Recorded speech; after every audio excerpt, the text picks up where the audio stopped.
years ago in October 2010, and I did it out of a necessity, the last resort, because I was playing in bands before then for about 35 years, and I got sacked because my hearing was deteriorating because of being in loud rock bands, and I found myself with no job.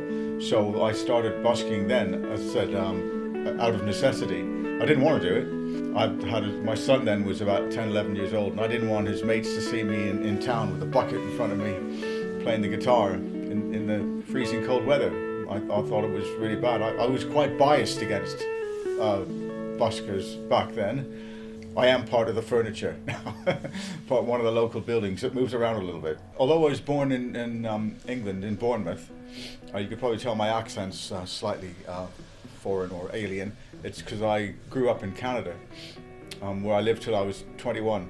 But when I was there, I'd played in loads of groups, playing around all over the place, the wilderness of Canada, places where there's tumbleweed blowing about, Monday to Saturday, travel all day Sunday. You play in these strange places and it's freezing cold, and you had to sort of live in the bathroom with the hot water in the bath going and lock yourself in there. I've been through all that, and I thought, well, I'll come back to England to seek my fame and fortune when I was just as I said, when I turned 21. And I've been trying to do that ever since. Lots of things have happened, you know, all to do with music, and I've always kept playing music. That's all I've ever done. But the busking I've been doing for the past 8 years.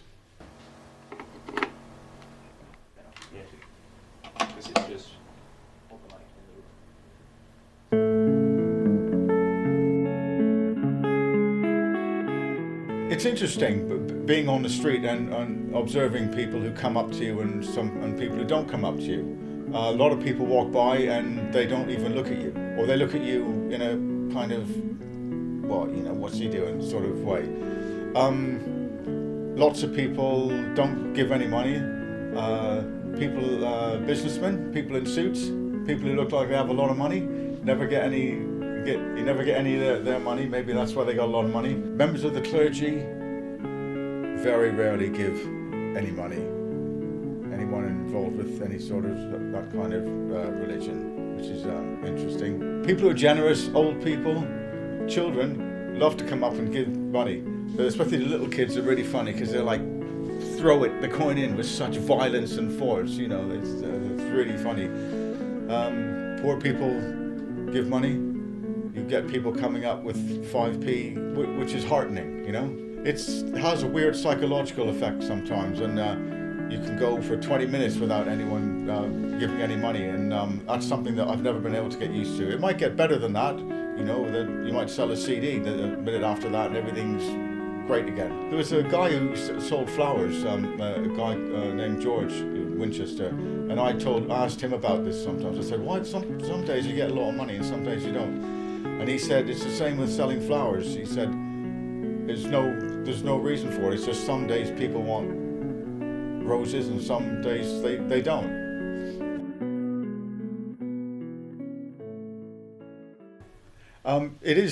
You do get strange things happening when you're on the street. The other day I had a man come up to me, and I just played Albatross, the Fleetwood Mac instrumental. And he came up and he said, my wife died 3 years ago, and she had that played at her funeral. That was like her favourite song. And he said, I've just come from the cathedral where I was with my daughter who was graduating, and she said, I just was looking for a sign that my mother is watching over me. And then the man said, when we came out, you were playing Albatross. And my daughter said, that's it, that's a sign from my mother. And when he came up and said that to me, and he shook my hand and he thanked me, and I thought, well, I couldn't make anything like that up, you know. I thought that was brilliant. So odd things like that happen all the time.